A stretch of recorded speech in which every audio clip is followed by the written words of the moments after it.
अस्सलाम वालेकुम वरहमतुल्लाहि वबरकातुहू to all the students coming here.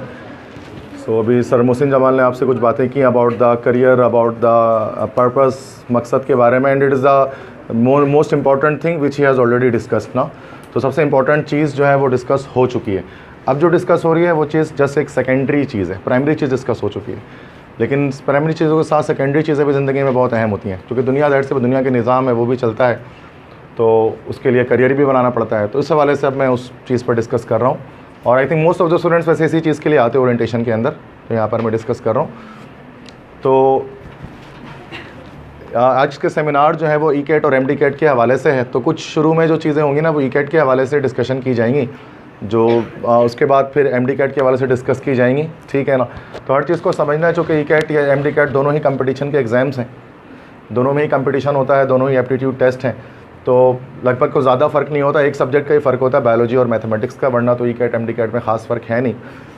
तो इसी हवाले से आज हम जो है वो डिस्कशन करेंगे अपनी, ठीक है। तो ये सेशन तमाम तालिब इल्मों को ज़रूरी है जो इंटर के बाद अपनी आला तालीम के लिए यूनिवर्सिटी में एडमिशन गेट करना चाहते हैं, ठीक है। तो मेरा ताल्लुक दुआए इल्म एंट्री टेस्ट सिस्टम डाइट्स जिसको हम कहते हैं, जहाँ ECAT MDCAT की क्लासेस होती हैं। तो डाइट्स ऑफ DICC के नाम से हम इसको इंट्रोड्यूस करते हैं, जो हमारा एप्टीट्यूड टेस्ट प्रोग्राम होता है, और जो हमारा इंटरमीडिएट और 9-10 के प्रोग्राम होता है वो DICC दुआ इल्म कोचिंग सेंटर के नाम से हम करते हैं, तीनों कैंपसेस के अंदर। तो how we are selecting our career nowadays, किस तरह से हम अपने करियर को आजकल सेलेक्ट करते हैं। तो क्या तरीका होता है कि डन विद द स्कूल, आप स्कूलिंग अपनी कंप्लीट करते हैं, मेट्रिकुलेशन, देन हाई स्कूल या कॉलेज अपनी स्टार्टिंग करते हैं।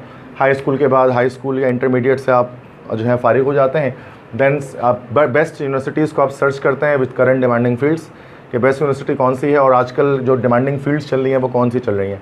उसके बाद एडमिशन जो है वो गेट करते हैं, उसके बाद स्टडी स्टार्ट करते हैं, डन विद यूनिवर्सिटी। 4 ईयर्स या 5 ईयर्स का जो प्रोग्राम है वो आप करते हैं। देन जॉब सर्चिंग स्टार्ट करते हैं, जिसमें गुड पे स्केल होती है, एंड उसके बाद जॉब अपनी स्टार्ट करके अपने करियर को आप प्रोफेशनल लाइफ को स्टार्ट करते हैं और ज़िंदगी आगे बढ़ाते हैं। तो ये एक प्रॉपर तरीका होता है, चैनल होता है किसी भी स्टूडेंट के लिए पाकिस्तान में जो होते हैं, कि वो इन तमाम सीक्वेंस को फॉलो करते हुए आगे बढ़ते हैं। आप सबके जहन में भी था कि इसी तरह से सीक्वेंस को आगे बढ़ाना है, school, college, then university, then उसके बाद जॉब, ठीक है, देन उसके बाद लिविंग अपनी स्टार्ट करते हैं। तो मेट्रिकुलेशन के बाद, मैट्रिक के बाद जो है वो फिर हमारे पास अलग अलग तरह के स्टूडेंट्स होते हैं, प्री इंजीनियरिंग, प्री मेडिकल, इस तरह से हमारे पास कंप्यूटर साइंस के स्टूडेंट्स होते हैं। तो डिफरेंट स्टूडेंट्स होते हैं, तो उनके लिए डिफरेंट फील्ड्स होती हैं जो कि वो आफ्टर इंटरमीडिएट स्टार्ट करते हैं। अच्छा, कंप्यूटर साइंस से रिलेटेड यहाँ पर कुछ स्टूडेंट हैं जिन्होंने इंटरमीडिएट कंप्यूटर साइंस से जो कर रहे हैं, सेकेंड ईयर कंप्यूटर साइंस के एक स्टूडेंट जस्ट हैं, ठीक है। बाकी सारे या तो प्री इंजीनियरिंग या तो प्री मेडिकल के हैं। अच्छा, कॉमर्स का तो इस वक्त कोई यहाँ पर मौजूद नहीं है, क्योंकि कॉमर्स के लिए सेमिनार नहीं है, उनके लिए अलग होता है बी कैट, उसको हम कहते हैं बिजनेस कॉलेज एप्टीट्यूड टेस्ट, वो डिफरेंट चीज़ है। तो intermediate, pre engineering, pre medical या आप कंप्यूटर साइंस में से किसी एक से आप करते हैं, ठीक है। अगर आप इंटर प्री इंजीनियरिंग से अगर आप करते हैं तो फिर इस सूरत में आप 2 फील्ड्स की तरफ जा सकते हैं, इधर BE और BS, या तो BE की तरफ जा सकते हैं या तो BS की तरफ जा सकते हैं, ठीक है। BE is bachelor of engineering जो 4 ईयर्स का प्रोग्राम है, और BS is bachelor of studies. इसको बच्चे बैचलर ऑफ साइंस समझते हैं, but BS is actually bachelor of studies, जो कि 4 ईयर्स प्रोग्राम है, और वो BSc प्लस MSc के बराबर है। मतलब अगर आप BS 4 ईयर्स का कर लेते हो तो आप MSc के इक्विवेलेंट हो जाते हैं। बट मोस्टली जो स्टूडेंट्स होते हैं उनकी फ़र्स्ट प्रायोरिटी जो है ना कराची में और फुल ओवरऑल पाकिस्तान में, कि वो इंटरमीडिएट के बाद BE bachelor of engineering join करना चाहते हैं, ताकि उनके नाम के साथ इंजीनियर लग जाए और वो PEC पाकिस्तान इंजीनियरिंग काउंसिल से सर्टिफाइड एक इंजीनियर हो और आगे जाकर इंजीनियरिंग वर्क वो करें। तो अगर BE में नहीं होता तो स्टूडेंट फिर BS की तरफ जाते हैं, ये सेकंड चॉइस होती है। BE में नहीं हो रहा तो फिर BS की तरफ आप जा रहे हैं। प्री मेडिकल के स्टूडेंट्स जो हैं वो जो आफ्टर इंटरमीडिएट, तो प्री मेडिकल के जो स्टूडेंट्स हैं वो आफ्टर इंटरमीडिएट वो 4 में से किसी एक फील्ड को आप ज्वाइन कर रहे होते हैं, इधर MBBS, BDS, PharmD, DPT। इन चारों सूरतों में, इन चारों कैटेगरीज़ के अंदर क्या होता है कि आप डॉक्टर बन जाते हैं मेडिकल के स्टूडेंट्स। सबसे बेस्ट जो उसमें चॉइस होती है फर्स्ट वन पे, दैट इज़ MBBS, 5 ईयर्स होता है ये, जिसको पढ़ने के बाद आप डॉक्टर बनते हैं। MBBS में नहीं हो सके तो फिर BDS आप करते हैं, बैचलर ऑफ डेंटल सर्जरी, ये भी 5 ईयर्स कोर्स है, इसको पढ़कर आप डेंटिस्ट बनते हैं। अच्छा, MBBS और BDS इन दोनों के लिए हमारे पास, इन दोनों फील्ड्स के लिए MD कैट नेसेसरी है, medical and dental college aptitude test, M CAT जिसको हम कहते हैं ना, जो PMC लेती है पाकिस्तान मेडिकल कमीशन, तो वो MBBS और BDS के लिए वो टेस्ट पास करना ज़रूरी है। इसके बाद अगली जो 2 फील्ड्स आ गई, इसके लिए PMC कोई टेस्ट नहीं लेती, इसके लिए हर यूनिवर्सिटी अपना अलग टेस्ट लेती है, बट टेस्ट बेस पे ही एडमिशन होते हैं सारे। तो pharm D doctor of pharmacy जिसको हम कहते हैं 5 ईयर्स प्रोग्राम है, जिसको पढ़ने के बाद फार्मासिस्ट बन जाते हैं। और फार्म डी में भी अगर नहीं हो रहा तो फिर बच्चे डीपीटी की तरफ जाते हैं, डॉक्टर ऑफ फिजियोथेरेपी जिसको हम कहते हैं डीपीटी, डॉक्टर ऑफ फिजियोथेरेपी। ये भी 5 ईयर्स कोर्स है, इसको पढ़ने के बाद फिजियोथेरेपिस्ट बनते हैं। तो ये चारों डॉक्टर्स हैं, MBBS, BDS, pharm D, DPT, सारे डॉक्टर्स होते हैं ये, ठीक है। बट जो फेमस या जो मोस्ट कह लें कि जो डिमांडेबल फील्ड है वो MBBS है, जो आप सब जानते हैं जो मेडिकल के स्टूडेंट्स हैं। अच्छा, अगर आपने कंप्यूटर साइंस से इंटरमीडिएट किया है तो फिर आप सेम प्री इंजीनियरिंग के स्टूडेंट होते हैं, बट आप थोड़े से स्पेसिफाइड हो जाते हैं, चूँकि BE जो है वो इंटर प्री इंजीनियरिंग के स्टूडेंट NED के अंदर जो है वो 15 फील्ड्स हैं, 15 फील्ड्स हैं BE के लिए, उनमें से किसी में भी ज्वाइन कर सकते हैं। लेकिन अगर आपने इंटरमीडिएट कंप्यूटर साइंस से किया है तो फिर आप हर फील्ड की तरफ नहीं जा सकते। फिर आपको NED के अंदर सेलेक्टिव 3 फील्ड्स होती हैं इंजीनियरिंग की, बल्कि इंजीनियरिंग की तो 2 ही फील्ड होती है, सॉफ्टवेयर इंजीनियरिंग और CIS, या तो वो ज्वाइन करते हैं तो BCIT ये ज्वाइन करते हैं, उसके अलावा और कोई फील्ड नहीं मिलती। इस तरह BS में भी अगर आप करते हैं 4 ईयर्स का तो BS कंप्यूटर साइंस जिसको हम कहते हैं कराची यूनिवर्सिटी में, बट वही आपको ऑफर की जाती है और कोई फील्ड ऑफर नहीं की जाती। तो इंटरमीडिएट जो प्री इंजीनियरिंग कंप्यूटर साइंस से करते हैं ना वो बड़े सेलेक्टिव हो जाते हैं, वो बड़े स्पेसिफिक हो जाते हैं। इसलिए नॉर्मली ये टीचर सजेस्ट करते हैं कि आप प्री इंजीनियरिंग से इंटर करें ताकि आपका स्कोप वाइड हो। चूँकि जाहिर सी बात है, चूँकि बच्चे कंप्यूटर को छोड़ के केमिस्ट्री पढ़ रहे होते हैं इंटर प्री इंजीनियरिंग के, और एक बड़ा ही सेक्रीफाइस देते हैं, चूँकि कंप्यूटर साइंस जाहिर सी बात है केमिस्ट्री के मुकाबले में काफ़ी आसान है, लेकिन वो इसलिए सेक्रीफाइस देने के लिए तैयार होते हैं क्योंकि उनको फील्ड वाइडर स्कोप चाहिए होता है कि अगर उनका माइंड ये बने कि इलेक्ट्रिकल, मैकेनिकल, सिविल, केमिकल किसी साइड पे जाना हो तो जा सकें, ठीक है। तो बस ये फ़र्क होता है, वरना बच्चे इसलिए तो जब भी मेरे पास भी स्टूडेंट्स आते हैं मैं उनको उसी तरह से गाइड करता हूँ कि यहाँ पर इंजीनियरिंग में क्या है, स्कोप बहुत वाइड है, कंप्यूटर साइंस में स्कोप थोड़ा सा डाउन हो जाता है, बट जिसको जाना ही कंप्यूटर साइड पे, वो जो कहता है भाई मुझे कंप्यूटर पढ़ना है उसके अलावा मैं कुछ पढ़ूंगा ही नहीं, पढ़ाई छोड़ दूंगा, तो उसके लिए तो यही अच्छी, ठीक है। तो प्री कंप्यूटर साइंस तो हर तरह के स्टूडेंट्स से मैंने बता दिया क्या पाथवे, ये मैंने जैसे एक समरी बताई है जो आज हम डिस्कस करने वाले हैं। तो इतनी आसान नहीं है इन चीज़ों को समझ जाना कि बस MBBS और BDS और नाम ले लेने डिग्री से, बल्कि उसके हमें इसकी स्ट्रैटेजी पता होनी चाहिए कि how to do this work. Pakistan में ऑप्शंस क्या इंजीनियरिंग के हवाले से पहले जैसे कि मैं डिस्कस करता हूँ, 3 तरह की यूनिवर्सिटीज़ जो है वो पाकिस्तान में होती हैं, गवर्नमेंट, सेमी गवर्नमेंट, प्राइवेट। सबसे पहले तो ये समझनी पड़ेगी, गवर्नमेंट जो फुल्ली गवर्नमेंट होती है, फुल्ली गवर्नमेंट फंडेड होती है, जिसकी फीसेस जो है वो बहुत ज़्यादा हाई नहीं होती बल्कि सबसे लो होती हैं, तो वो हमारे पास गवर्नमेंट यूनिवर्सिटीज़ है। उसके बाद सेमी गवर्नमेंट, जिसमें से थोड़ा सा गवर्नमेंट आपको फ़ीस देती है और थोड़ा आपको अपनी तरफ से फ़ीस देना पड़ता है, और फिर एक तरह से फिर वो सेमी गवर्नमेंट यूनिवर्सिटीज़ कहलाती हैं। उनकी फ़ीस बहुत हाई नहीं होती है बट स्लाइटली हाई होती है। और उसके बाद सबसे लास्ट होती है प्राइवेट यूनिवर्सिटीज़, जिसमें 100% आप अपने तौर पर आप एडमिशन लेते हैं। टेस्ट तो तीनों में ही होता है, लेकिन इसमें आपको फ़ीस पूरी खुद भरनी होती है, गवर्नमेंट आपको कोई सपोर्ट नहीं करती है, तो ये काफ़ी कॉस्टली होती हैं। तो अगर हम पाकिस्तान गवर्नमेंट यूनिवर्सिटीज़ की बात करें तो कराची बेस्ड अगर बात करें, कराची में NED एक इंजीनियरिंग यूनिवर्सिटी है सबसे मशहूर, गवर्नमेंट, प्योरली गवर्नमेंट है। दाऊद यूनिवर्सिटी है, प्योरली गवर्नमेंट है। कराची यूनिवर्सिटी है जो कि हमारे पास कराची यूनिवर्सिटी है जिसमें एक फील्ड है BE chemical engineering, purely government है। उसके बाद कुछ पाकिस्तान बेस्ड हैं, पाकिस्तान बेस्ड जो कराची से बाहर है बट पूरे पाकिस्तान में है गवर्नमेंट, जैसे UET है, पंजाब में होते हैं UET लाहौर वगैरह, MUET है मेहरान यूनिवर्सिटी जो हैदराबाद में है, क्वेस्ट ये है कायदे अवाम यूनिवर्सिटी नवाबशाह में। बट स्टूडेंट्स हमारे कराची के कराची बेस्ड में ही जाते हैं, ठीक है। ऑल ओवर पाकिस्तान बेस्ड फिर हम नहीं बात करेंगे इसके बारे में आज। सेमी गवर्नमेंट यूनिवर्सिटीज़ की बात की जाए तो कराची के अंदर 2 हैं सेमी गवर्नमेंट, एक है NUST, national university of science and technology, NUST। The second is IIEE, institute of industrial electronics engineering. इनकी फीसेस 1 लाख 1,20,000 के बीच में होती हैं सेमेस्टर की फ़ीस जो हम बात करते हैं, जबकि NED वगैरह की बात करें तो 40-50 के बीच में होती है। ये 40-50 है और ये 1 लाख और 1,10,000 इस तरह के बीच में 6 महीने की फ़ीस, सेमेस्टर 6 महीने का होता है, उसकी फीसेस होती हैं, मतलब इसके डबल होती हैं इनकी, और इसकी 4 टाइम्स होती हैं। प्राइवेट यूनिवर्सिटीज़ होती हैं, जैसे कराची बेस्ड हैं फास्ट यूनिवर्सिटी, तो ये कंप्यूटर साइंस सबसे अच्छी फास्ट यूनिवर्सिटी की है। तो ये है DHS उफ़ा है, ये प्राइवेट है, डिफेंस में है। Usman institute of technology UIT जिसको कहते हैं वो भी प्राइवेट है। सर सैयद यूनिवर्सिटी आपने सुना होगा नाम, sir Syed university of engineering and technology, ये भी प्राइवेट है। तो हमारा जो मेन मोटिव होता है ना वैसे हमारे कराची के स्टूडेंट्स का कि वो NED दाऊद KU में से किसी एक में जाना चाहते हैं। मैं आज आपको इस बात पर कन्विंस करूँगा कि आप बजाय प्योरली गवर्नमेंट के आप सेमी गवर्नमेंट NUST के लिए ट्राई करें, ठीक है। तो वो आज मैं इसको कन्विंस करने की कोशिश करूँगा इंजीनियरिंग के स्टूडेंट्स को कि वो NUST के लिए भी अप्लाई करें, सिर्फ NED के लिए अप्लाई ना करें। रीजंस मैं आपको बता दूंगा आगे कि क्या वजह है, चूँकि वरना हमें पता है NED का नाम सुन के ही बच्चे ओरिएंटेशन में बैठते हैं, लेकिन NED से कुछ अच्छा अगर मैं आपको बता दूँ तो आपकी ज़िंदगी के लिए और बेहतर होगा वो, और फीसेस भी इतनी हाई नहीं होंगी जैसे कि मैं आपको बताऊँगा। अच्छा, पाथ थ्रू गेट इन, किस तरह से यूनिवर्सिटी में एडमिशन होता है तो एकेडमिक परफॉर्मेंस के थ्रू होता है। सबसे पहले तो एकेडमिक परफॉर्मेंस आपकी, मतलब इंटर में आपकी क्या परसेंटेज है, एलिजिबिलिटी क्या है, 60% एटलीस्ट इंटर में, वैसे ए लेवल्स में भी हमारे यहाँ तो ज़्यादातर बच्चे इंटरमीडिएट के सारे बैठे हैं, तो इंटरमीडिएट में 60% एटलीस्ट आपके पास मार्क्स होने चाहिए, 60% से कम नहीं होने चाहिए। 60% एलिजिबिलिटी क्राइटेरिया है। अगर 60% से कम होगी तो पूरे पाकिस्तान में कराची से कश्मीर तक कोई आपको एडमिशन नहीं देगा, ना प्राइवेट, ना गवर्नमेंट, ना सेमी गवर्नमेंट, ना 40,000 में देगा, ना 4 लाख में देगा, किसी भी सूरत में नहीं देगा 60 से नीचे में। और 60 अगर है तो फिर चांसेस हो सकते हैं कि एडमिशन आगे, और जितनी ऊपर की परसेंटेजेस होंगी उतनी ज़्यादा बेहतर तरीका होगा एडमिशन को गेट करने का। वो आगे मैं बताऊँगा क्लोजिंग परसेंटेजेस क्या है लास्ट ईयर की।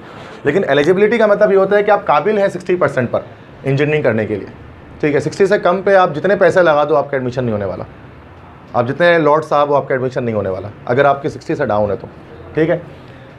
पहली चीज़ तो एकेडमिक परफॉर्मेंस, इंटर में आपकी परसेंटेज एटलीस्ट इतनी होनी चाहिए, इससे कम किसी भी सूरत नहीं होनी चाहिए। इंजीनियरिंग के लिए अगर बीएस कोई करेगा तो बीएस के लिए 45% एलिजिबिलिटी होती है, 45 मतलब मिनिमम होने चाहिए, उसके बाद जो है वो मेरिट लिस्ट बनती है।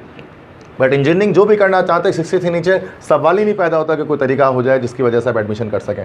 दुनिया के किसी भी शख्स से आप काउंसलिंग करवा लोगे, 60 से नीचे एडमिशन नहीं है, और 60 पे भी नहीं है, ये नहीं कि 60-65 पे आपको एनईडी मिल जाएगी और ये वो एलिजिबिलिटी हो जाएगी, कुछ ना कुछ यूनिवर्सिटी हम निकाल लेंगे, भले प्राइवेट या कुछ करके थ्रो एंट्री टेस्ट। उसके बाद एंट्री टेस्ट देना पड़ेगा, मतलब इंटर की परसेंटेज भी होनी चाहिए, एंट्री टेस्ट भी, जिसके लिए आप यहाँ बैठे हैं, ई कैट एम कैट जिसको कहते हैं, उसमें ई कैट देना पड़ेगा।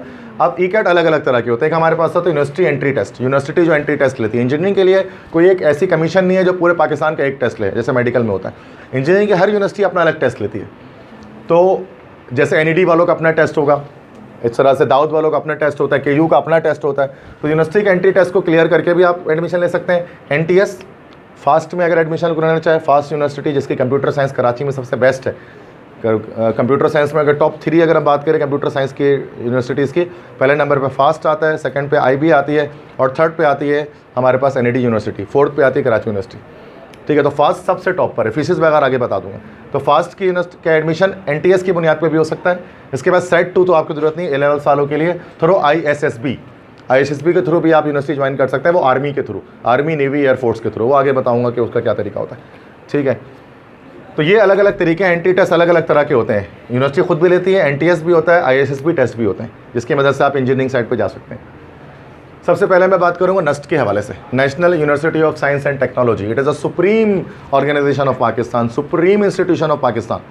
नस्ट वर्ल्ड रैंकिंग के अंदर इसकी इस वक्त जो है वो 355 रैंक है। इंटरनेशनल रैंकिंग के अंदर अगर बात करें दुनिया भर में तो 355 नंबर में पूरी दुनिया में आती है, पाकिस्तान में फर्स्ट पे आती है। और एनईडी की बात की जाए तो वो 1200 से क्रॉस करके आती है, 1200 के बाद है एनईडी का रैंक वर्ल्ड रैंकिंग में, क्यूएस रैंकिंग जो होती है, और ये 355 पे आती है, तो बहुत पीछे है, मतलब बहुत फॉरवर्ड है एक तरह से ये एनईडी से इसमें। अब नस्ट के एडमिशन किस तरह से होते हैं, इसमें टोटली टेस्ट बेस्ड एडमिशन होते हैं। 10% मैट्रिक के मार्क्स काउंट करते हैं या ओ लेवल्स के, 15% इंटर बस, और 75% एंट्री टेस्ट।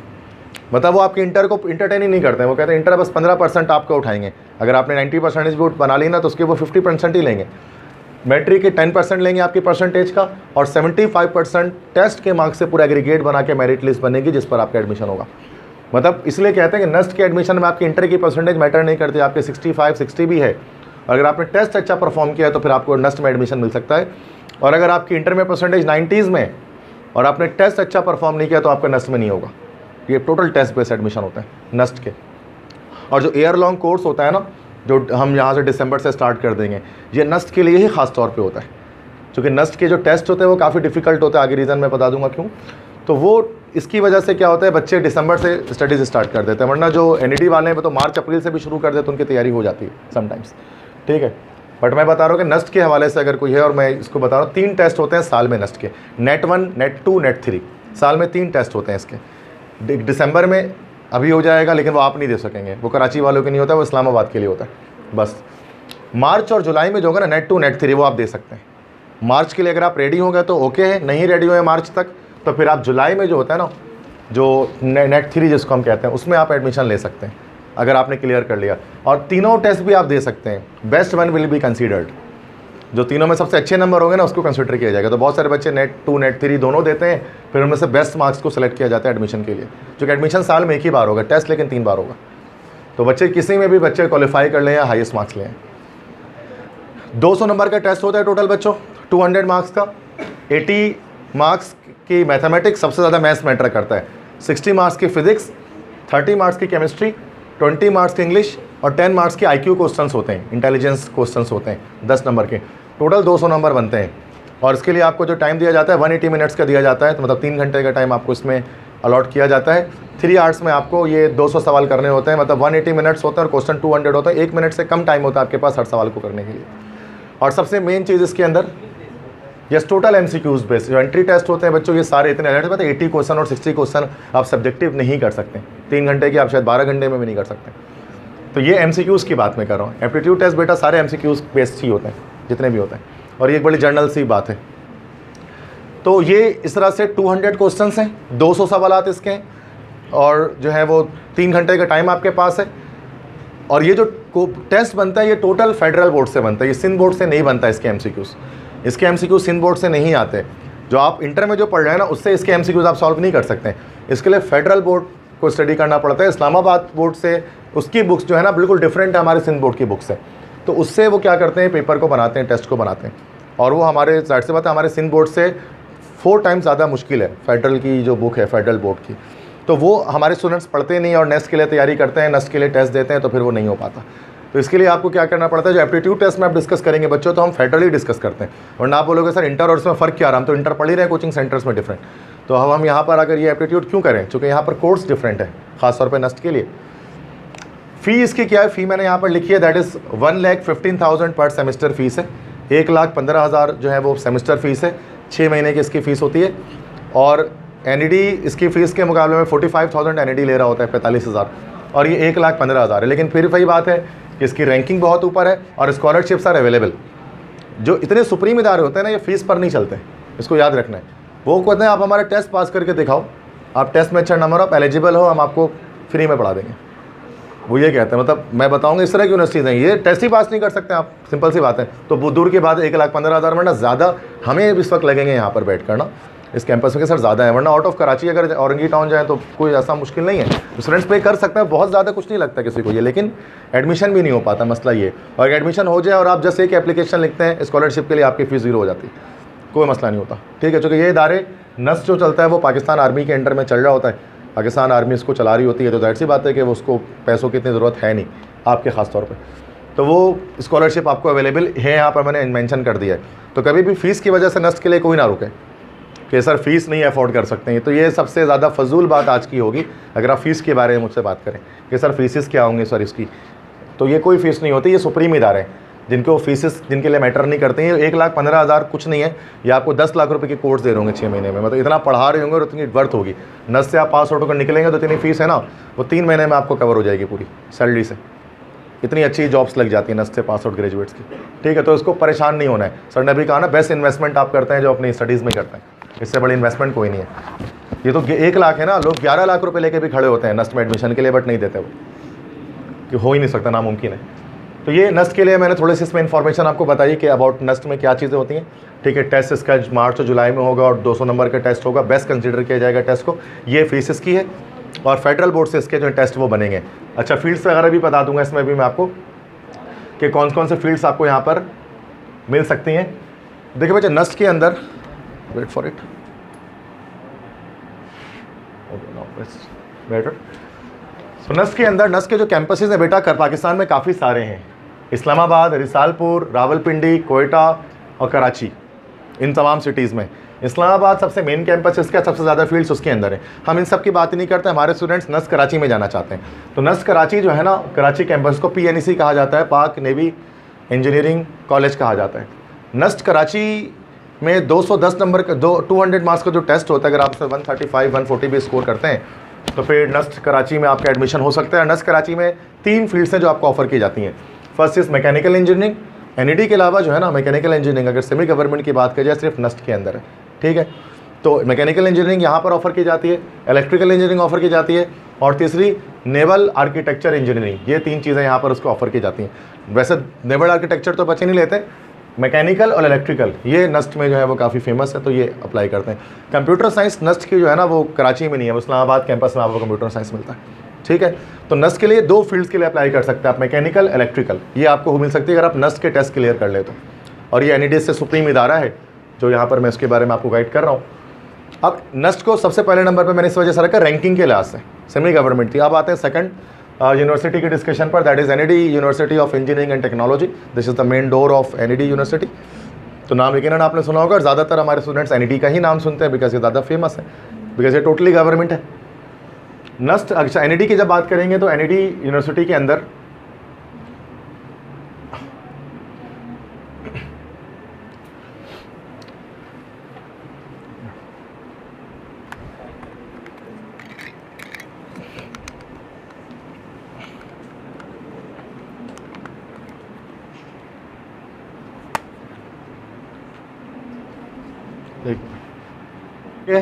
तो NED यूनिवर्सिटी इस बार, अच्छा लास्ट टाइम एडमिशन्स बड़े अलग तरह के हुए। पिछली बार ऐसा था कि 50% मैट्रिक की बुनियाद पर और 50% जो है वो फिर टेस्ट के मार्क्स की बुनियाद पर एडमिशन हुए। क्योंकि इंटर के रिजल्ट बहुत लेट आए थे तो NED वालों ने मैट्रिक के परसेंटेज की बुनियाद पर एडमिशन दे दिया। बट नेक्स्ट ईयर से 2022 के जो एडमिशन होंगे उसका क्राइटेरिया बिल्कुल चेंज किया NED ने। 10% मैट्रिक के मार्क्स काउंट करेंगे आपके परसेंटेज के, 40% इंटर काउंट करेंगे और 50% टेस्ट के मार्क्स काउंट करेंगे। मतलब इंटरमीडिएट से ज़्यादा मैटर करेगा आपका टेस्ट, बाकी मैट्रिक 10% और इंटर 40% मैटर करेगा।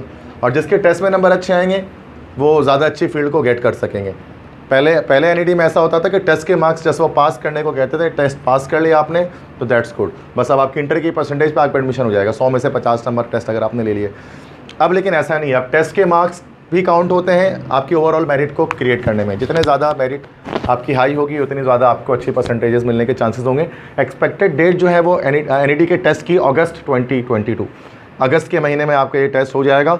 और आई थिंक अगर आपका पेपर अगर आपके मई जून में अगर आपके आते हैं सेकेंड ईयर के तो जुलाई अगस्त, तो मतलब 2 महीने का भी टाइम आपके पास नहीं होगा, 1.5 महीने का टाइम होगा टेस्ट पर।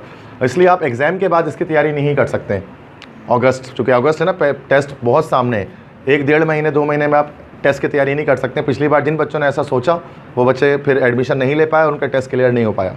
इसके लिए पहले से तैयारी स्टार्ट करनी है। 100 नंबर के टेस्ट होता है NED का, 25 mathematics, 25 physics, 25 chemistry, 25 English, 100 MCQs आते हैं, ठीक है। और 100 में से कम 50 MCQs आपको सही करने होते हैं। अगर 50 से कम अगर आपने सही किए MCQs फिर आपका एडमिशन नहीं होता NED में किसी भी फील्ड में। और 50 से ऊपर आपने लिया, अगर 70, 80, 90 MCQ सही कर दिया आपने तो इतने ज़्यादा आपके चांसेस NED में अच्छी फील्ड को गेट करने के हो जाते हैं, ठीक है। मेरिट बेस्ड एडमिशन होता है। अच्छा, 3 तरह के एडमिशन होते हैं NED के अंदर, merit based, self finance based और स्पॉन्सर्ड बेस्ड। मेरिट बेस्ड जो एडमिशन होते हैं उनमें फीसेस 45,000, 40,000 सेमेस्टर होती है। सेल्फ फाइनेंस जो होती है उसमें स्टार्टिंग में एडमिशन के वक्त आपको जो है वो 6.5 लाख पे करने होते हैं, 6.5 लाख रुपए। मतलब ये उनके लिए है जो एडमिशन नहीं ले पाए मेरिट बेस पर, तो कम परसेंटेज आ गई, मेरिट नहीं बन रहा, तो उसके लिए सेल्फ फाइनेंस। उसके बाद तीसरी होती है स्पॉन्सर्ड सीटें होती हैं, उसमें 9 लाख रुपए उसके एडमिशन के होते हैं। 9 लाख रुपीज़ आपको at the time of admission जमा कराने होते हैं, इसमें और कम परसेंटेज पे भी एडमिशन हो जाता है। बट जाहिर सी बात है कोई भी स्टूडेंट ये नहीं चाहता है कि वो ज़्यादा खर्चा करे अपने तालीम पे, ना ही हर किसी जो है किसी की फैमिली बैकग्राउंड इस तरह की होती है कि वो उसको कर सकें। तो हर स्टूडेंट ये चाहते हैं कि मेरिट बेस पर एडमिशन ले, फर्स्ट बेस पर 40-45,000 तक वो दे सकते हैं, तो इतने के लिए 6 महीने के। तो अब इसके लिए क्या होता है, इसका कंपटीशन बहुत ऊपर होता है, बहुत हाई परसेंटेज रिक्वायर होते हैं, जो कि पूरे कराची के स्टूडेंट्स चाहते हैं वो मेरिट बेस्ड ले लें, सेल्फ फाइनेंस और स्पॉन्सर को लेना नहीं चाहता। बट आखिरकार किसी ने वजह से अगर स्टूडेंट की लैकनेस रहती है तो फिर उसको लेना पड़ जाता है। वो entry test clearance mandatory any category के लिए, मेरिट, सेल्फ फाइनेंस, स्पॉन्सर, हर सूरत में किसी भी सूरत में एडमिशन लें, एंट्री टेस्ट में कम से कम 50 नंबर लाना सबके लिए ज़रूरी है। भले आप 9 लाख रुपए भी क्यों दे रहे हो, बिना टेस्ट के एडमिशन नहीं हो सकता, टेस्ट पास करना ज़रूरी है, ठीक है, चाहे किसी भी तरह के एडमिशन्स लें। तो NED में इस तरह की 100 नंबर के MCQs होते हैं, 100 मार्क्स के MCQs होते हैं, और 22 अगस्त को उसका टेस्ट होगा और 50% टेस्ट के मार्क्स आपकी मेरिट में काउंट किए जाएंगे। उसको मतलब जितने ना, जैसे आपने अगर 90 नंबर ले आए ना टेस्ट में तो 45 वहाँ से निकाल लेंगे, और अगर आपने 90% इंटर में लाए तो 45 नहीं निकालेंगे उसका, फिर वो चाहे जैसे उसका 40% मतलब उसका जैसे कि 40 या 39, 38 नंबर वहाँ से निकालेंगे। तो 3 परसेंटेजेस को मिलाकर एक जो है वो क्या करेंगे, एक मेरिट बनाएंगे। तो टेस्ट ज़्यादा मैटर कर रहा है, आप इसमें देख सकते हैं NED के अंदर, ठीक है भाई। इसके टेस्ट के लिए कितना टाइम होता है? इसके टेस्ट के लिए टाइम कितना, अच्छा NED में 2 आवर्स होते हैं, मतलब 100 सवाल होते हैं और 120 मिनट होते हैं। तो 1 मिनट से ज़्यादा टाइम, 1 मिनट 20 सेकंड तक आपके पास होते हैं एक सवाल के लिए। जबकि यही अगर हम बात करें तो नस्ट के अंदर 200 सवाल होते हैं और वो 180 मिनट में करने होते हैं, तो वहाँ 1 मिनट से भी कम टाइम होता है, इसलिए नस्ट इसलिए भी मुश्किल हो जाता है। और दूसरी चीज़ के नस्ट के टेस्ट में कैलकुलेटर अलाउ नहीं होता स्टूडेंट्स को, और NED में कैलकुलेटर अलाउ किया जाता है। नस्ट में न्यूमेरिकल्स आपको बाय में विदाउट एनी कैलकुलेटर करने पड़ते हैं, यही सबसे मुश्किल बात होती है एंट्री टेस्ट की। नस्ट के लिए ख़ास तौर पे, जबकि इसमें कैलकुलेटर अलाउ होता है। इसलिए एनईडी का टेस्ट क्लियर करना कोई बड़ी बात नहीं है, जबकि जो नस्ट का टेस्ट है वो क्लियर करना बहुत बड़ी बात होती है स्टूडेंट्स के लिए। अच्छा बेटा, परसेंटेजेस देख लें। लास्ट ईयर की परसेंटेज मैं शेयर नहीं करूँगा क्योंकि आपके किसी काम की नहीं है, बिकॉज उसमें मैट्रिक बेस पर एडमिशन हुआ, तो वो आगे अगले मैंने 50-100 सालों तक शायद दोबारा से ऐसा ना हो, क्योंकि वो कोविड की वजह से सिचुएशन आई थी कि मैट्रिक की परसेंटेज को उन्होंने ले लिया था इस साल जो एडमिशन हुए। अब क्या होगा कि इंटर बेस पे एडमिशन होगा और परसेंटेज, यहाँ इंटर की परसेंटेज नहीं लिखी मैंने यहाँ पर, क्लोजिंग जो परसेंटेज है एग्रीगेट है, टेस्ट के मार्क्स और इंटर के मार्क्स मिलाकर। तो ये सबसे ऊपर है सॉफ्टवेयर इंजीनियरिंग। कंप्यूटर साइंस की दुनिया है भाई, कंप्यूटर के फील्ड सबसे टॉप पर है, सबसे ऊपर है। लोग जो पागल हैं वो कंप्यूटर साइंस के फील्ड के लिए हैं। हर स्टूडेंट चाहता है कि इंटर में इंजीनियरिंग वाले जो है वो कंप्यूटर साइंस की भी फील्ड ले लें वो, और लेना भी चाहिए, जो कि पाकिस्तान में इस वक्त वर्थ फिलहाल इसी फील्ड की है। जो फील्ड वर्थ बची कुछ ही वर्थ है वो कंप्यूटर साइंस की ही बची हुई है, बाकी फील्ड्स तो बहुत अच्छी नहीं चल रही फिलहाल पाकिस्तान के अंदर। इसी वजह से एनईडी के अंदर तमाम कंप्यूटर कोर्सेज जो है ना, कंप्यूटर की तीनों फील्ड सबसे टॉप पर आती हैं। सॉफ्टवेयर इंजीनियरिंग है, उसकी 85% क्लोजिंग मार्क्स हैं। 85% मतलब इंटर में भी आपके जैसे 85 आए और आपके टेस्ट में भी 100 में से 85 हों, तब जाकर आप जो है वो सॉफ्टवेयर इंजीनियरिंग गेट कर सकते हैं। कंप्यूटर इंफॉर्मेशन सिस्टम 82.5, इंटर में भी 82.5 होने चाहिए और टेस्ट में भी 82-83 मार्क्स आपके होने चाहिए। तो CIS इसको कहते हैं, ये भी कंप्यूटर रिलेटेड फील्ड है। BCIT ये इंजीनियरिंग नहीं है, it is not engineering, it is the course of BS। ये हमारे पास BCIT जो है वो BS कोर्स है, बैचलर ऑफ स्टडीज़ है, लेकिन उसके बावजूद चूँकि कंप्यूटर नाम में लगा है तो लोग इसके लिए भी पागल हैं, अगरचे इंजीनियर है ही नहीं ये बंदा, लेकिन चूँकि कंप्यूटर की फील्ड है तो इसकी क्लोजिंग 81.50, मतलब 82 तक आपके इंटर में भी होने चाहिए और 82 तक आपके टेस्ट में भी मार्क्स 100 में से 82 MCQs आपके सही होने चाहिए, तब आपका होगा। उसके बाद अब फील्ड आते हैं, इलेक्ट्रिकल इंजीनियरिंग आती है, 81 क्लोजिंग। अच्छा, इलेक्ट्रिकल के बाद this will be not electrical again, this will be mechanical. Mechanical 80%, फिर chemical, industrial, electronics, civil, textile, construction, automotive, petroleum, telecom, ये सारे फील्ड की परसेंटेज यहाँ पर मैंने लाइन से डिसेंडिंग ऑर्डर में मेंशन कर दिया, डिसेंडिंग ऑर्डर में जा रही है, टॉप से बॉटम। मैं जो रिकमेंड स्टूडेंट्स को करता हूँ खास तौर पे तमाम के लिए, कि मैं कहता हूँ ये 3 फील्ड्स को रिकमेंड कर रहा होता हूँ कि either one of these 3 fields you should go for if you are living in Pakistan, because in Pakistan there is much scope of computer sciences fields. Mechanical, electrical का स्कोप बहुत कम रह गया है, चूँकि इंडस्ट्रीज़ पाकिस्तान में लग नहीं रही, बल्कि जो लग रही हैं शायद वो बंद करके जा रही हैं, तो इलेक्ट्रिकल मैकेनिकल तो कोई ख़ास फ़र्क नहीं रहा। जाहिर सी बात है ना, चूँकि पाकिस्तान सपोर्ट नहीं करता कि वो लोग आकर इन्वेस्टमेंट पाकिस्तान में करें। इलेक्ट्रिकल मैकेनिकल तो वो फील्ड है जिसमें जॉब के मोहताज आप हैं, जब तक जॉब नहीं करेंगे तब तक कमाएंगे नहीं। अब इसमें इशू ये है कि इंडस्ट्रीज़ लग नहीं रही ना, जाहिर सी बात है, आप जब सियालकोट में किसी श्रीलंकन को जला देंगे और फिर आप सोचेंगे कि नहीं भाई हमारे पास श्रीलंकन आके दोबारा मेरे पास कोई कंपनी खोलें, तो ये आपकी भूल है, ठीक है, वो आप नहीं खोलेंगे, वो भागेंगे यहाँ से। तो आप भगा रहे हैं पाकिस्तान से इंडस्ट्रियलिस्ट को कि भागो यहाँ से, तो जाहिर सी बात है कि हमारे पास ये फील्ड किसी काम की रहती नहीं है। फिर कंप्यूटर साइंस का बेनिफिट ये है कि अगर जॉब नहीं भी लगती आप फ्रीलांसिंग कर सकते हैं, आप घर बैठकर काम कर सकते हैं, मतलब वेब डिज़ाइनिंग कर सकते हैं, वेब डेवलपमेंट कर सकते हैं, ऐप डेवलपमेंट कर सकते हैं, बहुत कुछ कर सकते हैं घर बैठकर, आपको किसी जॉब की मोहताज नहीं होंगे आप इसमें। कंप्यूटर साइंस के इसलिए लोग इसके पीछे पागल हैं इस फील्ड्स के लिए, सॉफ्टवेयर इंजीनियरिंग एनईडी में या कंप्यूटर इन्फो, तो बताइए ना कितनी हाई मेरिट लेकर जा रहे हैं परसेंटेज की, 85 टेस्ट में भी और 85 इंटर में भी, तो जान निकल जाती है इतने नंबर लाने में, आसान बात नहीं है। तो क्यों, चूँकि लोगों को चाहिए यही, लोगों को पता है पाकिस्तान की सिचुएशन क्या है और उस वक्त क्या फील्ड चाहिए, तो एनईडी में भी आप इस तरह से कर सकते हैं। तो उसकी लेकिन फिर वही फास्ट से नीचे आती है इसकी कराची के अंदर, बट अगर फीसेस आप अफोर्ड, अगर आप कहते नहीं हमें एनईडी ही जाना है, तो फिर ये परसेंटेज इसकी बहुत हाई इस तरह से रहती है। और क्योंकि इसमें इंटर 40% मैटर कर रहा है, तो ये बाकी सारी फील्ड्स की परसेंटेज मैंने लिखी, बाकी हर एक फील्ड के बारे में बात नहीं करूँगा, बात काफ़ी लंबी हो जाएगी।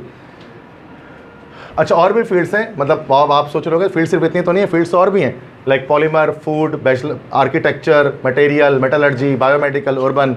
अब परसेंटेज और कम होती जा रही है, 74 तक आ गई कम होते होते, ठीक है, एग्रीगेट। अच्छा, अब ये सारे इंजीनियरिंग की फील्ड्स थी। अब कुछ ऐसे, अब एनईडी ने क्या किया, BS प्रोग्राम को भी स्टार्ट किया हुआ है। BS जैसे कराची यूनिवर्सिटी में BS होता है, तो एनईडी ने भी BS प्रोग्राम स्टार्ट किया हुआ है। अब BS की fields computational finance, industrial chemistry, textile sciences, applied physics, management sciences, English, linguistic, development studies, economic finance, इन सब में भी टेस्ट देना पड़ता है। वही सेम क्राइटेरिया 50 नंबर कम से कम टेस्ट में होना चाहिए, और वही सेम टेस्ट का पैटर्न वगैरह सब कुछ सेम है, लेकिन परसेंटेजेस क्या है इसमें और कम है। तो आप देख रहे हैं एनईडी के अंदर अगर आपको जाना ही है तो एनईडी में देखिए economic finance 57%, development studies 58%, English linguistic 57.50%, इस पे भी एडमिशन एनईडी में आपका हो रहा है।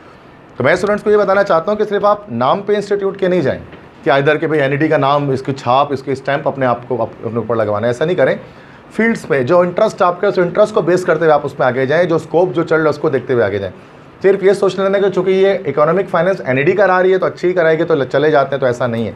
हर फील्ड हर यूनिवर्सिटी की अच्छी नहीं होती है, तो इसको समझना पड़ेगा। वरना तो 57 में एडमिशन हो जा रहा है, एनईडी तो एनईडियन तो ये भी कहलाएगा। और एक जो सॉफ्टवेयर 85 प्लेयर है वो भी एनईडियन है, बट वो 85 पे जा रही है तो वजह है कि वो फील्ड अच्छी है, और ये 57 पर जा रही है तो वजह है कि फील्ड अच्छी नहीं है। लोग नहीं ले रहे हैं, ज़्यादा अप्लाई नहीं कर रहे हैं, तभी तो परसेंटेज कम हो गई है। कंपटीशन नहीं है फील्ड के अंदर, तो इसको देखना है कि हमें कोशिश यही करनी है कि हमारी जो परसेंटेजेस हैं वो सॉफ्टवेयर और इसके लिहाज से रहें, और टेस्ट में अच्छे से अच्छा स्कोर हम यहाँ पर करें। अब इसके बाद एनईडी के हवाले से हमारे पास फास्ट यूनिवर्सिटी हमारे पास आती है। फास्ट के हवाले से बताया था FAST। तो फास्ट जो हमारे पास है, this is in national highway, Pakistan Karachi में ही है, थोड़ा सा दूर है, नेशनल हाईवे पर ये यूनिवर्सिटी मौजूद है। कंप्यूटर साइंस पूरे कराची में सबसे बेस्ट जो मानी जाती है वो फास्ट की मानी जाती है, ठीक है। 10% matric, 40% inter, 50% entry test, same NED वाला पैटर्न है। टेस्ट होगा जुलाई 2022 में, इसका टेस्ट होगा। एनईडी का अगस्त में, इसका 1 महीना पहले जुलाई में हो जाएगा। इसके टेस्ट के पैटर्न क्या है फास्ट का? मैथ्स 20 मार्क्स, जर्नल मैथ, अच्छा advance math 20, journal math 40, journal mathematics जो आप मैट्रिक में पढ़ रहे होते हैं जर्नल मैथ्स उसको कहते हैं, फिजिक्स 20, इंग्लिश 10 और IQ 10। केमिस्ट्री इन्वॉल्व नहीं होती इसके अंदर, जो कि कंप्यूटर साइंस की ही फील्ड्स इसके अंदर खास तौर पे हैं, तो इसलिए केमिस्ट्री का लिंक नहीं होता वहाँ पर कोई भी। तो ये सब सब्जेक्ट्स आते हैं।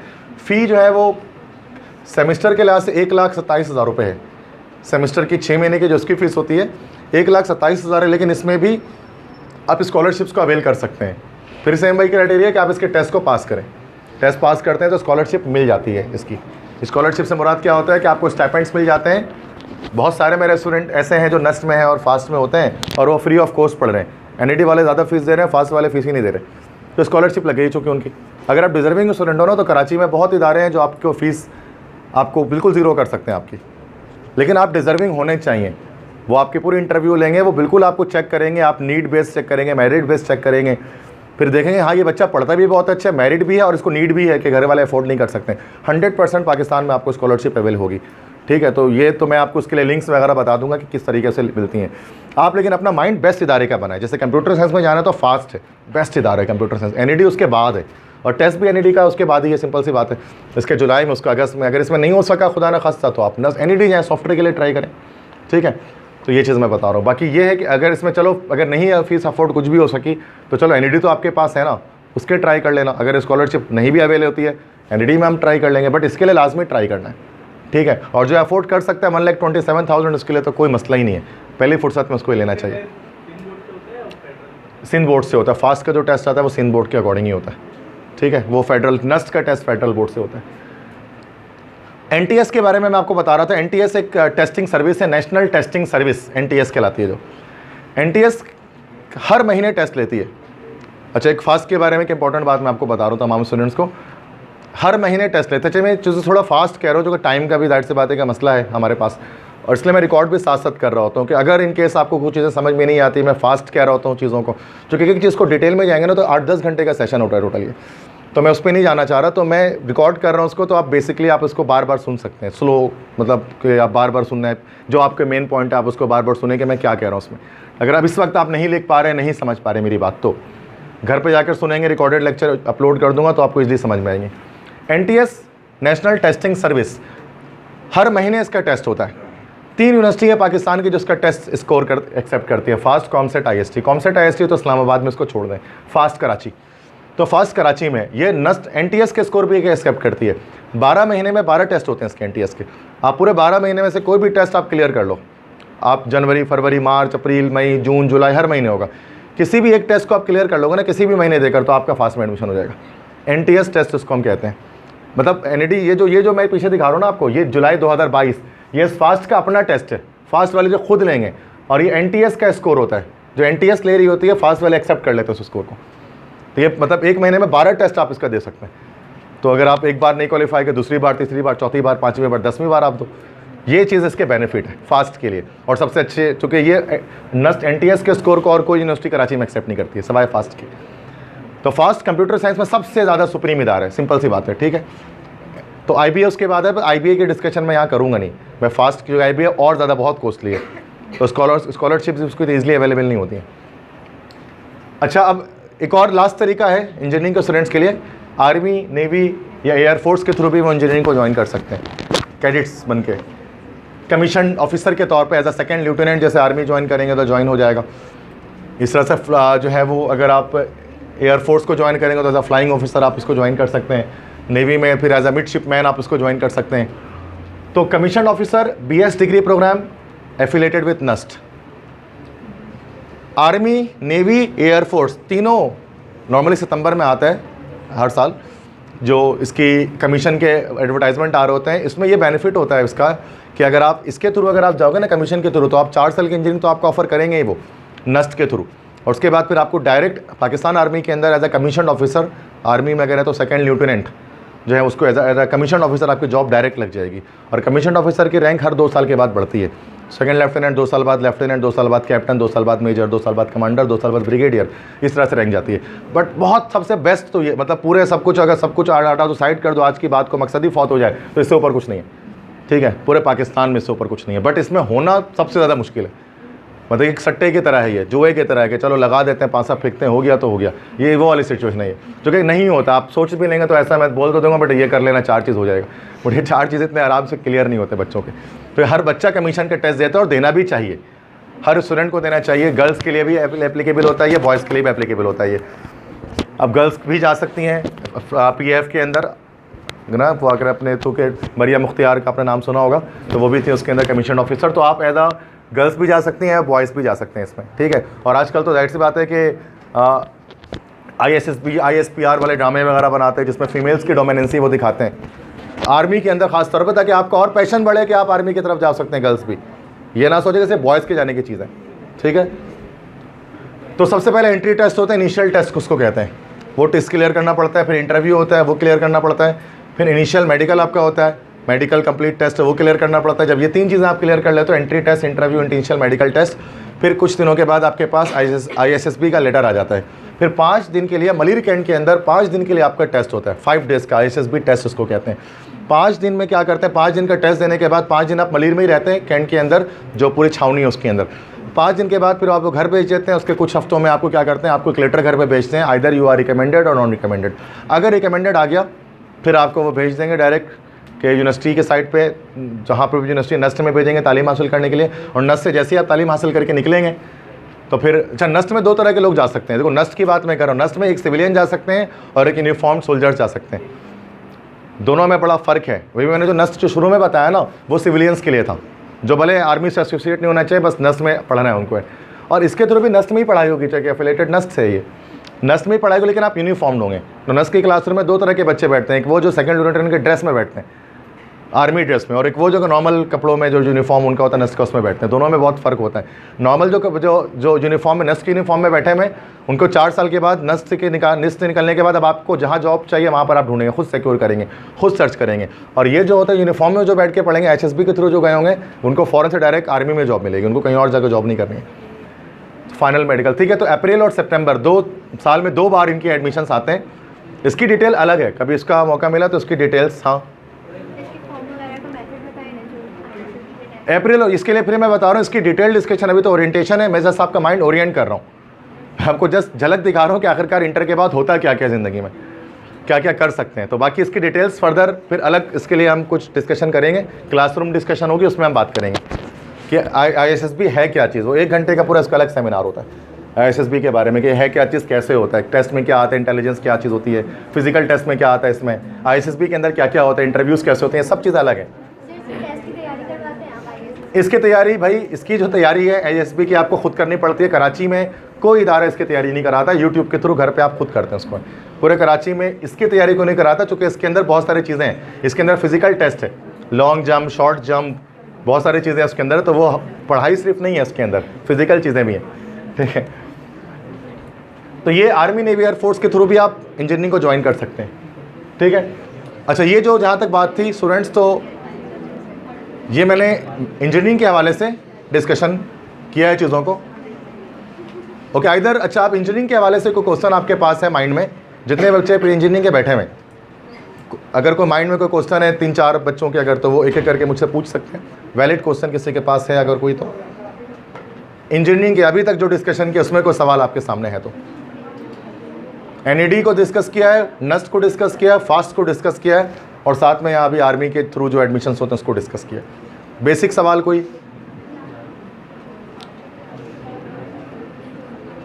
क्लियर है? सारी चीज़ समझ में आ गई जो बता रहा हूँ मैं यहाँ पर, ठीक है ना? स्लाइड्स भी मैं ग्रुप पे शेयर कर दूंगा बेटा आपको, स्लाइड्स सारी, तो आप घर पे भी इसको एक बार व्यू कर लेना कि मैंने क्या क्या चीज़ें बताई हैं। तो अगर कोई नहीं लिख रहा तो स्लाइड्स तो ये है ना, ये PDF है मेरे पास इसका ना, वो मैं भेज दूंगा। अच्छा टॉप, अब आ जाए मेडिकल की तरफ ना। अब मेडिकल के जो स्टूडेंट्स हैं, अब जिस तरह से इंजीनियरिंग की जब बातें चल रही थी तो मेडिकल वाले चुप से सुन रहे थे। अच्छा मेडिकल की बातें चलेंगी, इंजीनियरिंग वालों से भी रिक्वेस्ट है, क्योंकि ये एक फ्यूचर का मामला है, करियर की बात है, तो उसको आप सबको बिल्कुल बगौर सुनना है, तमाम स्टूडेंट्स को, ताकि जो मेडिकल वाले उनको भी कंसंट्रेशन हो कि मैं क्या कह रहा हूँ। क्योंकि हमने सेमिनार रखा ही ख़ास तौर पे ना MD कैट के हवाले से। ECAT तो है, लेकिन ECAT ख़ास तौर पे उनके लिए जो नस्ट या फास्ट के थ्रू ट्राई करना चाहते हैं, लेकिन MD कैट के लिए तो 100% यही तरीका है, और कोई तरीका नहीं है जो आज बात करेंगे। अब list for top 10 medical universities इन पाकिस्तान। पाकिस्तान के अंदर टॉप 10 मेडिकल यूनिवर्सिटीज़ होती हैं, सबसे पहले नंबर पर उस पर जो आती है ना, पाकिस्तान, पूरे पाकिस्तान में चारों सूबों को मिलाकर आगा खान यूनिवर्सिटी सबसे टॉप पर है, AKU। सेकंड पे UHS लाहौर, थर्ड पे डाउ यूनिवर्सिटी आती है, फिर लाइन से यूनिवर्सिटीज़ आती हैं। ये मैंने ओवरऑल पाकिस्तान की बात की। अच्छा पब्लिक सेक्टर यूनिवर्सिटीज़ की बात करें, सिंध में, सिंध के अंदर गवर्नमेंट की यूनिवर्सिटीज़ जो हैं वो कौन कौन सी हैं? अच्छा आगा अब इसमें लाइन से जो है वो मैं आ रहा हूँ ऊपर से नीचे की तरफ। सिंध, ओवरऑल सिंध की बात करें तो Dow university of health sciences, JSMU Jinnah Sindh medical university, KMDC Karachi medical dental college, SMBBMC इसको हम कहते हैं शहीद मोहतरमा बेनज़ीर भुट्टो मेडिकल कॉलेज लियारी में। अब CMC है चांडका मेडिकल कॉलेज।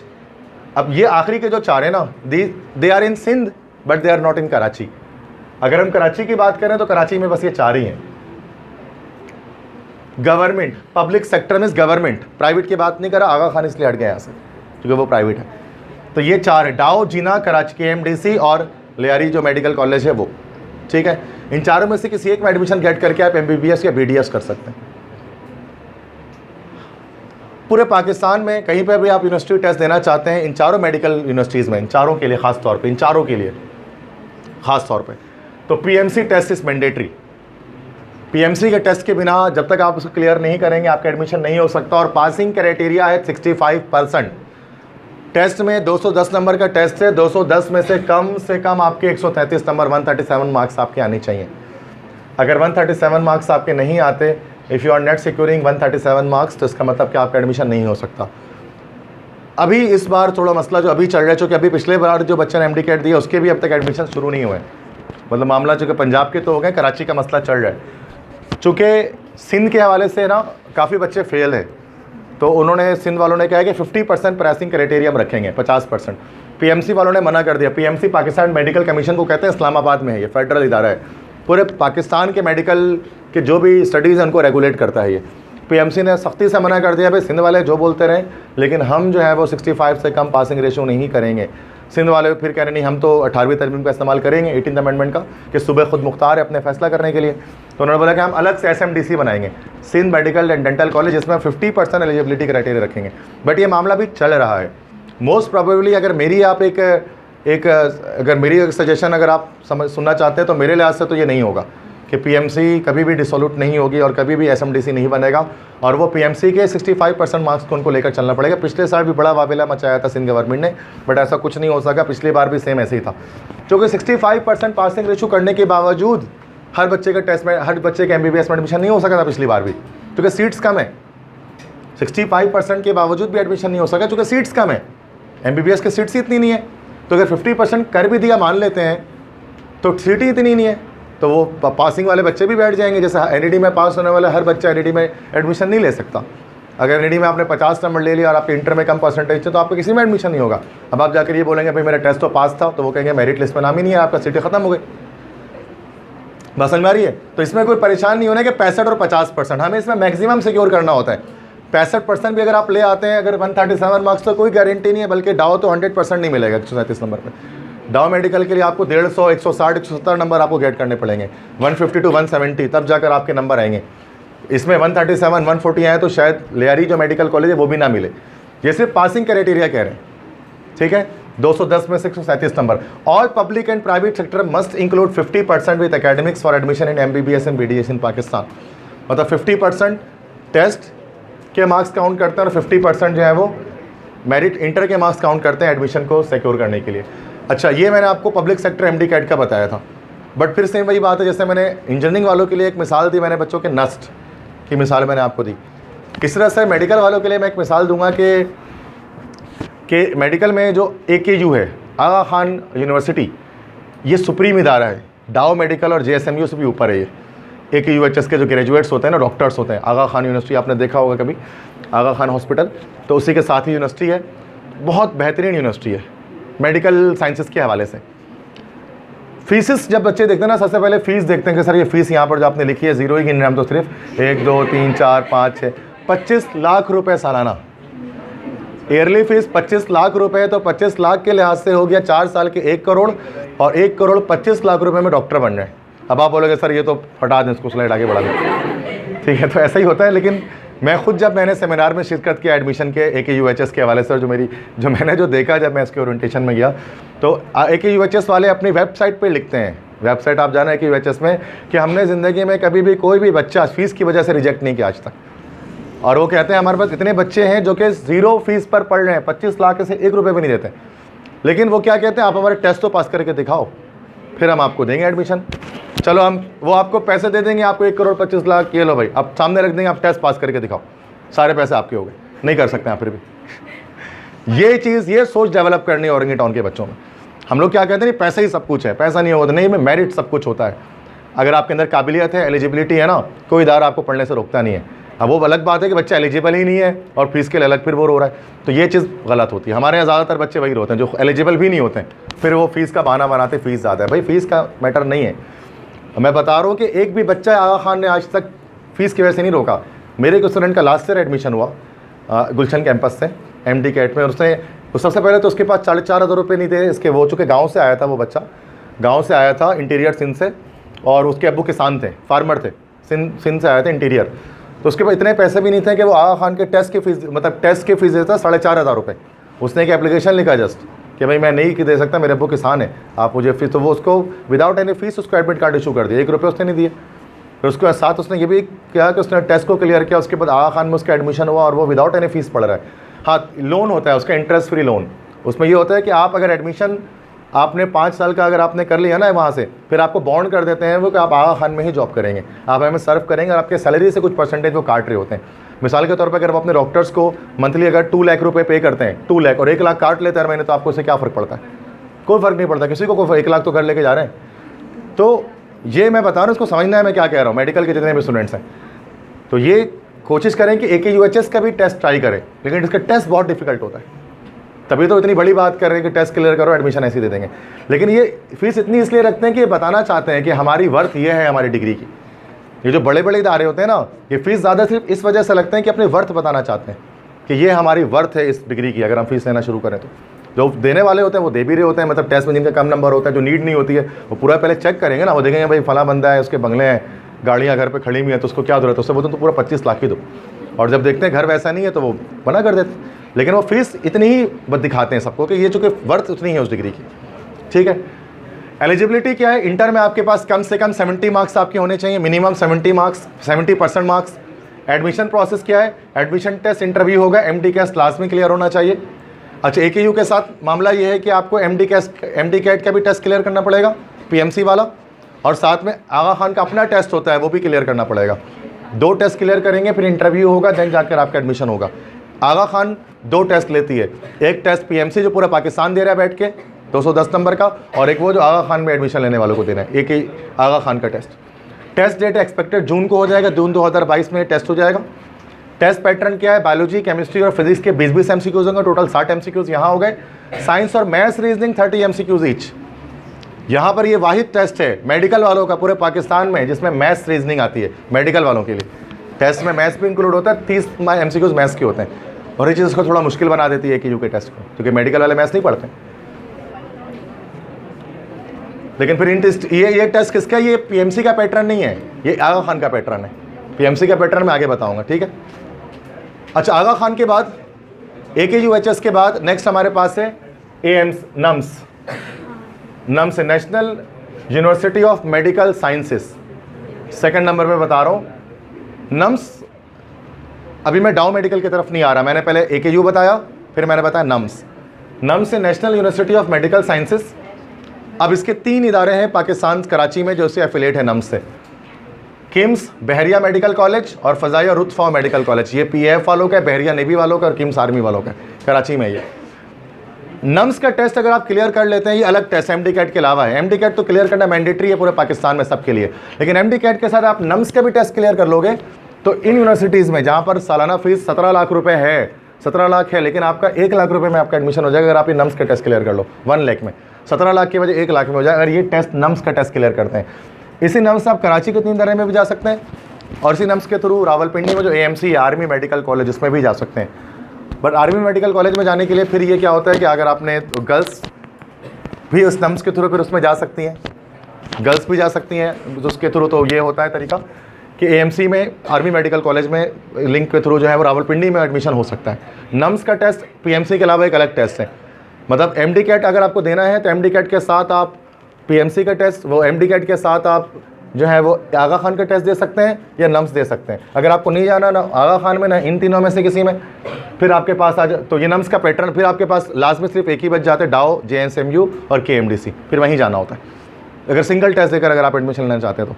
बट अच्छा, नम्स जो टेस्ट होता है उसकी एलिजिबिलिटी क्या है? FSC में कम से कम 60%, MD-CAT लाजमी क्लियर होना चाहिए, एडमिशन टेस्ट के 50% मार्क्स, इंटर के 25%, और इसके अलावा टेस्ट डेट आपका अगस्त और सितंबर को इसका टेस्ट होगा। Test pattern biology 40, chemistry 25, physics 25, English 10, total question 150 होंगे। टेस्ट ड्यूरेशन 3 आवर होंगे, 3 घंटे का टेस्ट होगा। 150 पर एनम फीस 1,83,000 रुपये पर एनुअल सालाना फीस है। अब यही अगर आप नम्स के टेस्ट नहीं क्लियर करते हो तो आपको 17 लाख रुपए देने पड़ेंगे अगर आप ये टेस्ट क्लियर नहीं करते हो तो। जिसको जाना है आर्मी, नेवी, एयरफोर्स के साइट पे, मतलब आर्मी डॉक्टर बनना है तो उसके लिए, नेवी या एयरफोर्स के डॉक्टर बनना है तो उसके लिए नम्स देना ज़रूरी होता है। अगर आप नहीं, आप सिर्फ सिविलियन डॉक्टर बनना चाहते हैं तो फिर आप डायरेक्टली, ठीक है, ओके, अभी ले लूँ क्या वक्फा?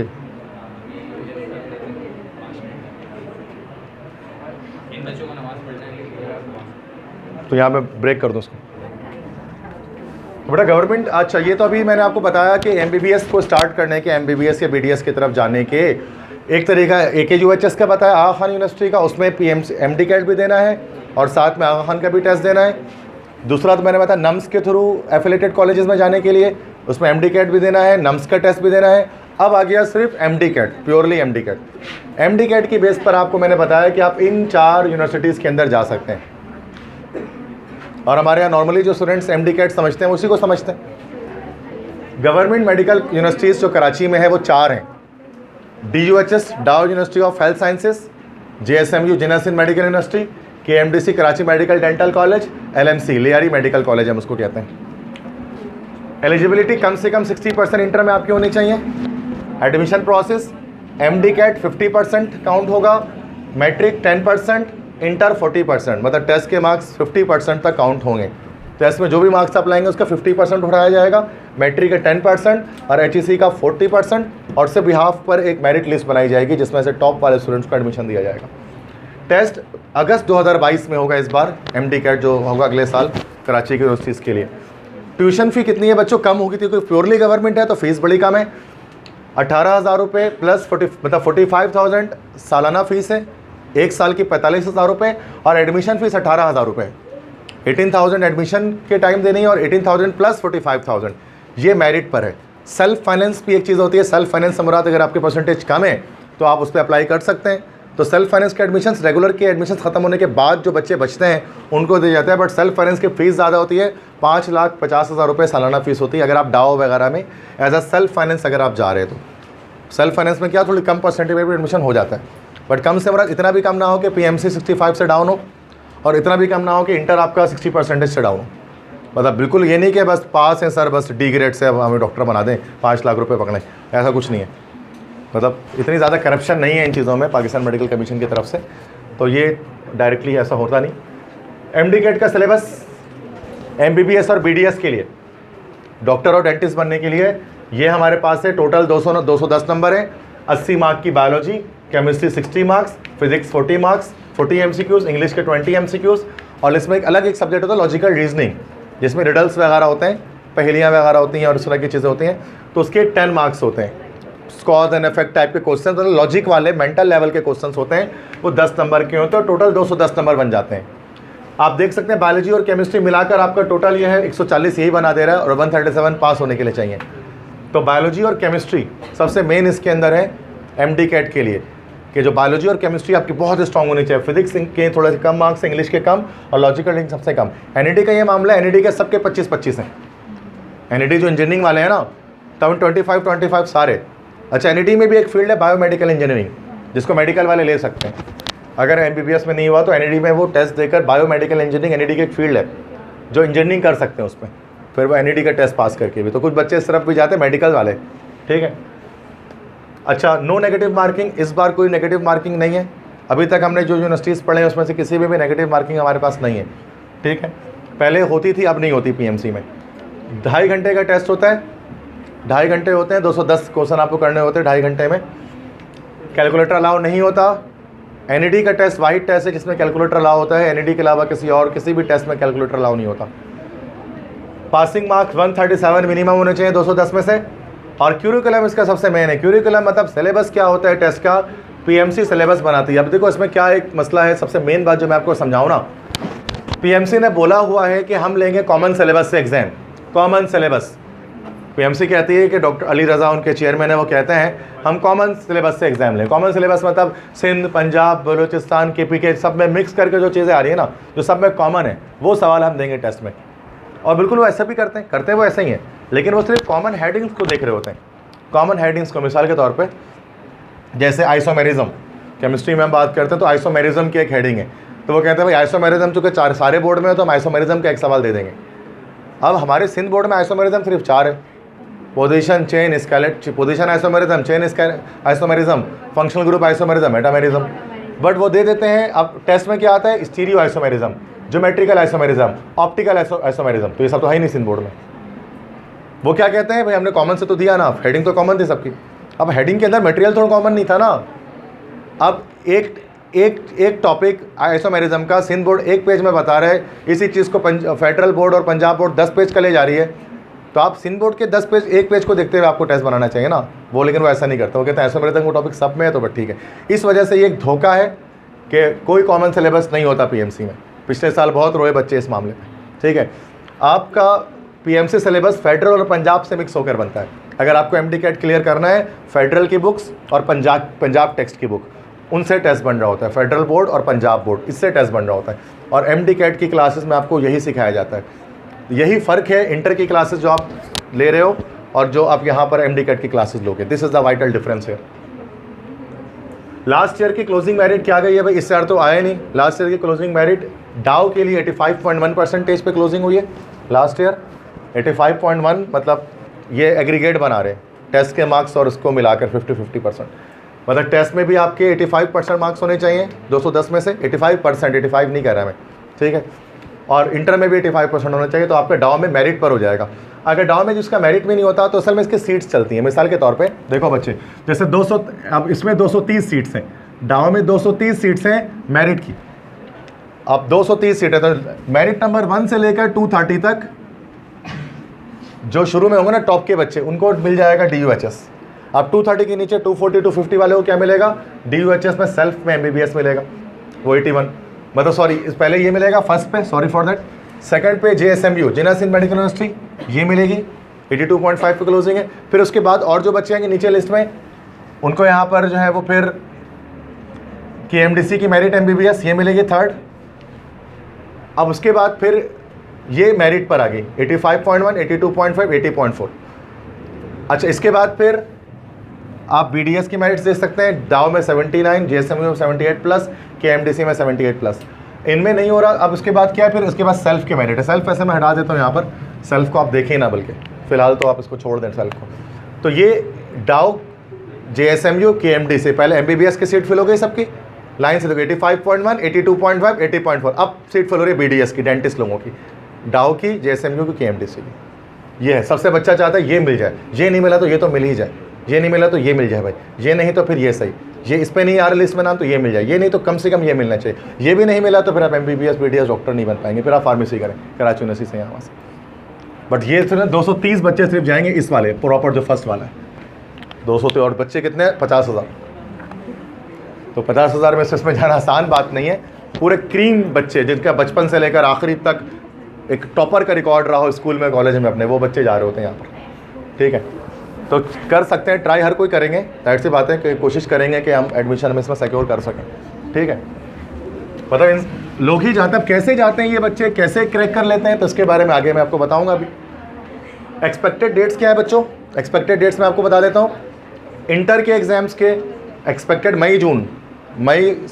मई जून में से किसी एक महीने में आपके सेकेंड ईयर के एग्ज़ाम्स होंगे इस साल, जो कि प्रेस कॉन्फ्रेंस में बताया गया। शफकत महमूद साहब ने भी बताया कि मई या जून में एग्ज़ाम्स लिए जाएंगे पूरे पाकिस्तान में इंटर के। MD-CAT अगस्त 2022 में एक्सपेक्टेड है। आगा खान का टेस्ट अप्रैल या मई में एक्सपेक्टेड है, और नम्स का जो टेस्ट है वो अगस्त से सितंबर में एक्सपेक्टेड है। ये मैं बता रहा हूँ कि डाव मतलब उनके लिए, मेडिकल के स्टूडेंट्स के लिए। MD-CAT जो सबको ही देना है, बाकी अगर कोई AKU देना चाहते तो अप्रैल मई में से किसी एक महीने में, नम्स देना चाहते तो अगस्त सितंबर से किसी एक महीने में। अगर आपको सिर्फ डाव JSMU ही जाना है तो सिर्फ एक टेस्ट आपको देना पड़ेगा, बट मेरिट इसकी आप देख सकते हैं हाई है। ठीक है, तो ये मैंने एक्सपेक्टेड डेट्स आपको बता दी डिफरेंट यूनिवर्सिटीज़ की। Start early and S your chances. कैसे करते हैं इसकी तैयारी? भाई अर्ली स्टार्ट करें, जैसे अभी आप देख सकते हैं दिसंबर के मंथ में आप यहाँ पर मौजूद हैं और 4 दिसंबर है, और उस पर आप अभी से आप इसके बारे में बात कर रहे हैं, तो हम अर्ली स्टार्ट कर रहे हैं। एक ज़माना था कि हम एप्टीट्यूड क्या करते थे एग्ज़ाम्स के बाद इंटर की। जब शुरू में हमने एप्टीट्यूड कराया ना, शुरू में 3-4 साल, वो हमने इंटर के बाद कराया, क्योंकि उस वक्त इंटर के बाद इजीली हो जाता था, एप्टीट्यूड टेस्ट आसान होते थे और टेस्ट को बस पास करना होता है NED वगैरह में। अब ऐसा मैटर होता है कि अब हमें क्या करना होता है, अभी से स्टार्ट लेना पड़ता है। You will have good time for preparation, अभी से स्टार्ट लेंगे, प्रिपरेशन के लिए अच्छा वक्त मिलेगा। Have to understand the difference of course के डिफरेंस समझने में मदद मिलेगी कि सिंध बोर्ड में, पंजाब और फेडरल बोर्ड में क्या डिफरेंस है। जो बच्चे नस्ट के लिए अप्लाई करना चाहते हैं उसमें भी फेडरल से आएगा, और जो बच्चे PMC के लिए अप्लाई करना चाहते हैं MD-CAT MBBS के लिए, उनका भी वहीं से आएगा।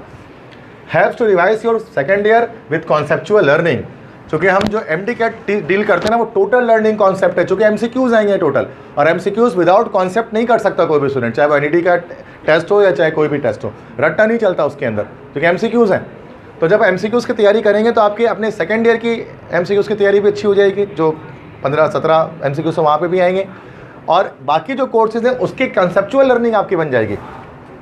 जो कॉन्सेप्ट्स आपके क्लियर होना शुरू हो जाएंगे MD-CAT की क्लासेस की वजह से, जो कॉन्सेप्ट आप रेगुलर क्लास में क्लियर नहीं कर पाते हैं। Minimize the risk of accidental changes. खुदा न खास्ता टेस्ट जब करीब आ गया, किसी वजह से आपकी तबीयत ख़राब हो गई, किसी वजह से आप नहीं कर पाए, कुछ मसरूफियत ऐसी बढ़ गई आपकी ज़िंदगी में, तो आपने जो पहले से तैयारी की हुई होगी तो वो आपके लिए फ़ायदेमंद हो जाएगी। एंड टाइम पे मतलब अगर आप तैयारी करेंगे तो क्या पता एंड में एक्सीडेंटल चेंजेस कुछ आ जाते हैं ज़िंदगी में, तो फिर वो मसला रह जाता है। और बहुत चूँकि इंपॉर्टेंट चीज़ है टेस्ट की तैयारी करके उसको फिर आगे टेस्ट क्लियर करना, तो ये इसका मिनिमाइज़ कर देते हैं इसके रिस्क को आप। Helps to maximize your opportunities maximize हो जाती हैं, क्योंकि टेस्ट की तैयारी करते हैं, टेस्ट के बिहाफ पर आप बहुत सारी यूनिवर्सिटी में, मैंने आपको कितने नाम बताए अभी, एडमिशन ले सकते हैं। अपॉर्चुनिटीज़ आपकी जो है ना डेवलप हो जाती है, बढ़ जाती है। स्टडी प्लान क्या होगा, किस तरह स्टडी करेंगे? इंटर एग्जाम्स एक्सपेक्टेड है मई जून में, जैसे मैंने बताया, और मोस्ट यूनिवर्सिटी एडमिशन की डेडलाइन जुलाई अगस्त है। जुलाई अगस्त में सारी यूनिवर्सिटीज़ के टेस्ट हो जाएंगे। मई जून तो देखा जाए तो मई जून के बाद जुलाई अगस्त, तो 1-1.5 महीने ही रहता है, और क्या रहता है, तो टाइम नहीं है।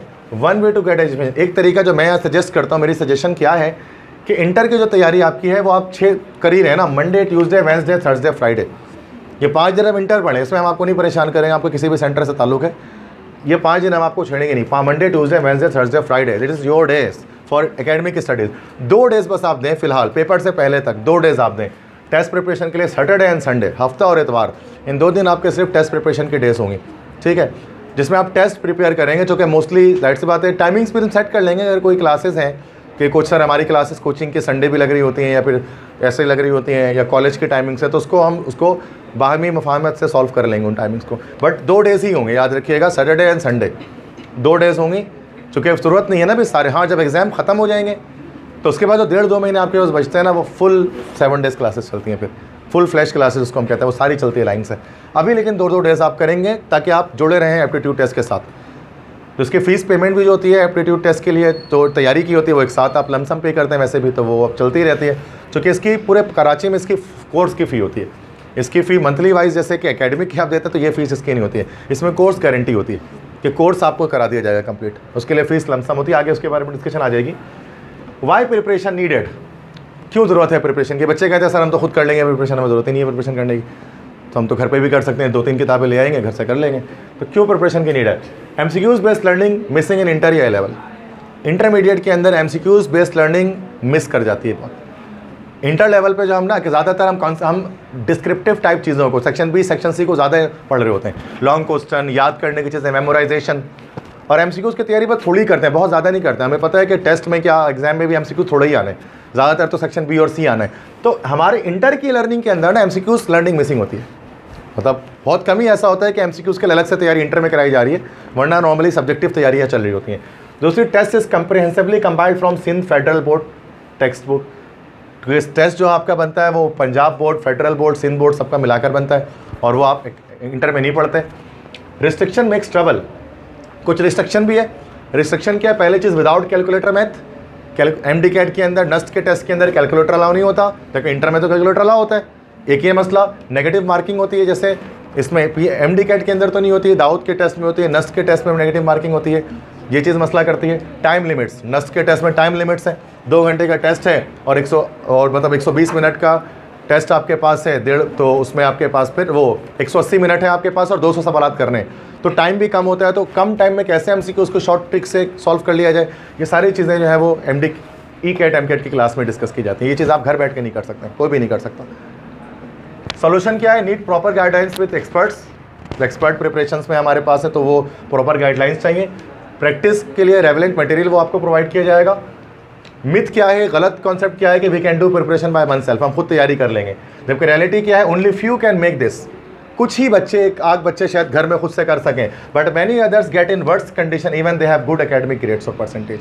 ज़्यादातर बच्चे वर्स्ट कंडीशन में, वर्स्ट सिनेरियो का ताल्लुक करना पड़ जाता है, नहीं हो पाता एडमिशन, अगर उनकी इंटर की परसेंटेज हाई होती है, टेस्ट में नंबर कम होने की वजह से एडमिशन नहीं ले पाते। तो मिथ क्या है? हम खुद से तैयारी कर लेंगे। रियलिटी क्या है कि हर कोई नहीं कर सकता ऐसा। रियलिटी है कि बच्चे रह जाते हैं। टीचिंग मेथोडोलॉजी क्या है कि स्मॉल क्लास साइज़ होती है हमारे पास, स्टूडेंट्स बहुत ज़्यादा साइड से बातें मैटर नहीं करते हैं। कुछ स्टूडेंट्स होते हैं 30 स्टूडेंट्स, 35 स्टूडेंट्स क्लास की स्ट्रेंथ होती है। हर स्टूडेंट मैटर करता है इंडिविजुअली, आपको पता है, वैसे भी गाइड करते हैं टीचर्स यहाँ पर जितने भी होते हैं। हर एमसीक्यूज़ बुक का डिस्कस करते हैं टीचर यहाँ पर, जितनी बुक आपको प्रोवाइड की जाएगी। Regular revision test, grand test यहाँ पर होता है हर यूनिवर्सिटी के लिहाज से। Grand test, updated pattern PMC का जो है उसके लिहाज से भी एडमिशन, जो पीएमसी का जो सिलेबस है उसके लिहाज से आपका टेस्ट लेते हैं, और स्ट्रिक्टनेस होती है अटेंडेंस पॉलिसीज़ पर। टीचर्स हमारे पास जो है वो सारे यहाँ पर मौजूद हैं। तो ये हमारी फैकल्टी जो हमारे पास हैं, ठीक है। सर मोहसिन जो है फिजिक्स डील करते हैं, ठीक है। और ये जाहिर सी बात है 15 ईयर्स का जो है वो एक्सपीरियंस हम सबका ही मौजूद है। मैं खुद केमिस्ट्री डील करता हूँ, इंग्लिश भी साथ में डील करता हूँ। 15 ईयर्स एक्सपीरियंस मेरा खुद का है। सर नौशाद खान वो मैथ्स डील करेंगे। काफ़ी इंस्टीट्यूट्स, मतलब लास्ट टाइम भी काफ़ी अच्छे मार्क्स बच्चों के थे टेस्ट के अंदर। सर मुर्तज़ा हैदर वो जो कि ये जो है वो फिर डॉक्टर्स एंड प्रोफेशनल्स इन जो गुलशन इकबाल में सबसे बड़ा इदारा एमडी कैट का, उसमें भी पढ़ाते हैं और हमारे पास भी पिछली क्लास लेने के लिए आते हैं। डॉक्टर वलीद अभी आप इनसे बात करेंगे। डी राजूज़ नॉलेज स्टेशन, ये भी कराची का एक बड़ा इदारा है, उसके बायोलॉजी हेड हैं ये डी राजूज़ नॉलेज स्टेशन के, तो ये बायोलॉजी के लिए है। बायोलॉजी के लिए एक और टीचर मिस शहरनाज कैंपस 1 में किरण नामों से पढ़ते हैं डाउ से, इन्होंने खुद ये MBBS कर रही हैं। ये आपके प्रैक्टिस क्लासेस वगैरह लेंगी। कंप्यूटर अगर कोई सब्जेक्ट यकीनन है तो कंप्यूटर के लिए जो है वो सरवकास हैं जो रोमान कॉलेज में लेक्चरर हैं बोर्ड ऑफिस पर, तो उसके फिर वो डील करेंगे। सारे ही जो हाईली एक्सपीरियंस फैकल्टी, मतलब इस पर कोई ये अनमैच्ड फैकल्टी है, इस पर हम बूस्टिंग नहीं कर सकते हैं कि अच्छी फैकल्टी है, सभी जानते हैं कि ये फैकल्टी हमारे पास किस तरह की है, ठीक है। तो हमारे पास आप उसको अब दिखा दें कि लास्ट जो अभी बैच निकला है उसके जो 60+ स्टूडेंट्स ने एंट्री टेस्ट क्लियर किया ऑल ओवर पाकिस्तान, और औरंगी टाउन के अंदर सबसे बड़ा रिजल्ट एप्टीट्यूड टेस्ट का अनमैच्ड जो है वो दुआई एंट्री सिस्टम का था। ये अल्लाह करम है कि 6 बच्चे हमारे हैं जिन्होंने MD कैट के टेस्ट को क्लियर किया। 137+ मैंने बताया टेस्ट में चाहिए, तो ये कुछ बच्चे हैं जिनके आपके 159, 155, 145, 141, 141, 138 इतने मार्क्स आ रहे हैं। अभी एडमिशन हुए नहीं इनके, वरना मैं नाम लगा देता कि किस यूनिवर्सिटी में हुआ, क्योंकि अभी प्रोसेस चल रहा है। तो ये 6 वो बच्चे हैं जिन्होंने MD कैट को क्लियर किया और अब MBBS के लिए आगे ये एनरोल होंगे किसी यूनिवर्सिटी में, डाउ में, JSMU में या KMDC में। These are the 6 students. और NED की अगर बात करेंगे तो NED के अंदर भी काफ़ी एक बेहतरीन रुझान रहा। NED के अंदर, NED में दैट इज़ 1 2 3 4 5 6 7 8 9 10 11 स्टूडेंट्स हैं हमारे जो NED यूनिवर्सिटी के अंदर दाखिला लिया जिन्होंने, और सबसे बड़ा रिजल्ट था औरंगी टाउन का ये NED के लिए। तो BS कंप्यूटर साइंस में भी बच्चे हैं, इलेक्ट्रिकल में, मैकेनिकल में, सिविल में, biomedical, telecom, metallurgy, different universities के अंदर आपको कंप्यूटर डिपार्टमेंट पे और बाकी जगहों पर भी मिल सकते हैं। तो ये आपके सीनियर्स हैं जो निकल चुके हैं और आप सेकेंड ईयर में हैं। इनमें से कुछ के नाम जाहिर सी बात है आप जानते होंगे जो यहाँ पर लिखे मेंशन है। तो ये हमारा, मैंने दोनों रिजल्ट दिखाए कि MD कैट का भी अच्छी परफॉर्मेंस हमारी रही, और साथ में जो NED के लिए 2021 में हमारे सक्सेसफुल स्टूडेंट्स सबसे ज़्यादा एडमिशन हमने यहाँ पर किए। ये अल्लाह का करम है और बच्चों की मेहनत है जिसकी वजह से ऐसा हो पाता है और बच्चे ट्रस्ट करते हैं और मेरी बातों को समझते हैं, हमारी बातों को कि हम किस तरह से तैयारी करने को कहते हैं। वरना हमने देखा कि रिजल्ट्स इतने खातिर ख्वार नहीं रहे, हर इदारे से 2-3-4 ही बच्चे जा रहे होते हैं, बस ज़्यादा नहीं। हमारे 10 और 10+ स्टूडेंट्स की जो है रेशो रहता है। अच्छा, अब ये क्यूरी सेक्शन होगा, बट चूँकि मैं काफ़ी थक चुका हूँ इस सेक्शन से, तो सर वलीद को मैं ऑफ़र करूँगा कि वो आएंगे और आपकी क्यूरीज़ वगैरह जो होंगी ना वो उसको थोड़ा सा फिर वो फॉलो करेंगे। बट शायद अभी नमाज का ब्रेक होगा, मगरिब हो गई है, तो मैं अभी पूछ लेता हूँ क्या करना है अभी इस वक्त। ठीक है, क्यूरीज़ के सेशन फिर आ जाएंगे, फिर फीस डिस्कशन और क्लासेस कब से स्टार्ट होंगी सर मोहसिन आपको वो बता देंगे अभी फीस।